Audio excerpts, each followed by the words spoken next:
Now, I'm not sure if the backlash of this game was overwhelming or what, but soon after they decided to release a sequel, and this time they took it directly from the source of video game greatness. Ninja Turtles 2, the arcade game. Now we're talking, and they should have done this right from the start. So after popping the game in and starting, you'll find out that it's just another huge letdown. I mean, what the hell is this? This is the arcade game? What a pixelated nightmare!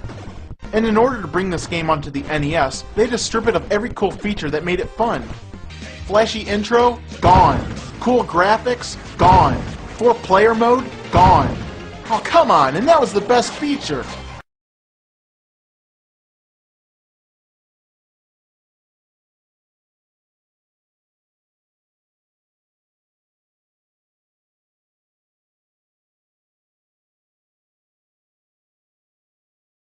Gone, gone, gone. Oh, come on, and that was the best feature. So if all these things are missing, then where do they get off calling this the arcade game? If they wanted to be honest about it, they should have called it Ninja Turtles 2, the suck-ass poor man's version of the arcade game, because that's exactly what it is.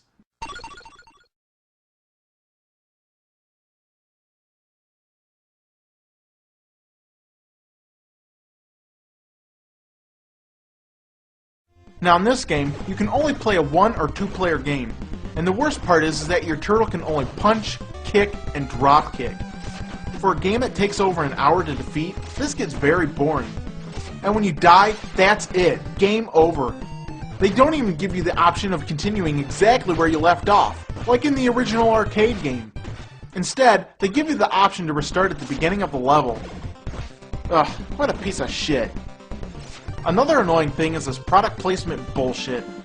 In almost every level of this game, you'll end up finding a logo for Pizza Hut.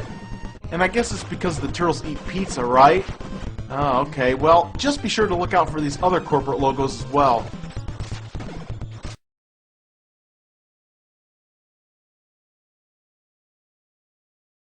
Now everybody raves about this game because of the 2 extra levels that they included in this version.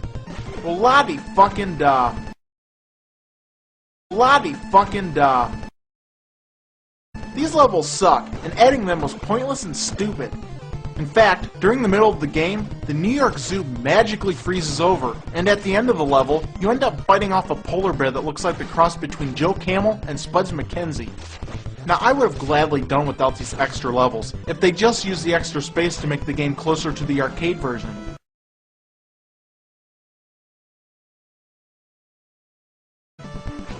Face it, this game sucks, it's boring, and it's stupid. Shell shock? I'll give you fucking shell shock!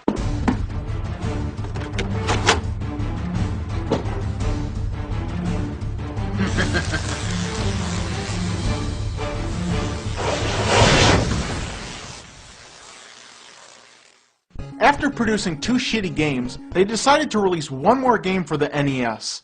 Ninja Turtles 3, The Manhattan Project. Now this game kinda looks just like the second one, but with a lot of improvements. The overall graphics have been improved on, and it's also refreshing to see new ending bosses that hardcore fans are familiar with. The cool part about this game is that if you die, you can select a different turtle to play before returning to the game. A very nice feature.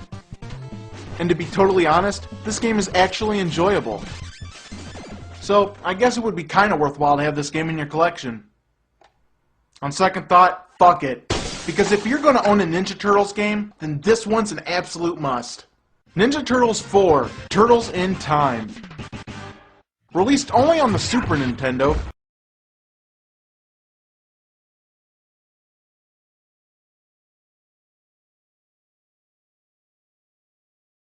this game turns out to be as cool and as fun as the original arcade game. The graphics are awesome, the enemies are great, and the levels are totally tubular. The only downside is that you can only play with 2 players.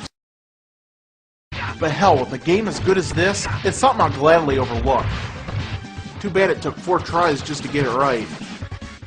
Sadly, the original Turtles arcade game never appeared in its full glory on the Super Nintendo. In fact, fans had to wait almost 10 years later until the game was officially released as a bonus feature on the game TMNT 2, Battle Nexus. It's unclear as to why they only released Turtles in Time for the Super Nintendo. But, at least we have this one, so... Well, I gotta get going. I gotta play me some Donkey Kong.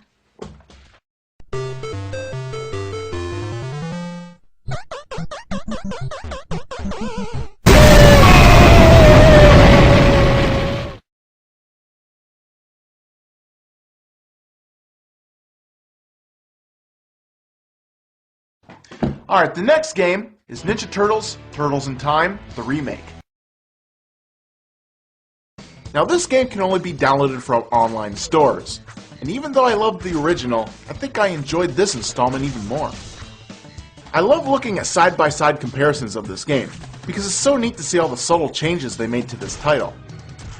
They redid the intro, and the parts with Krang's laser beams, the Wrecking Ball, Baxter Stockman,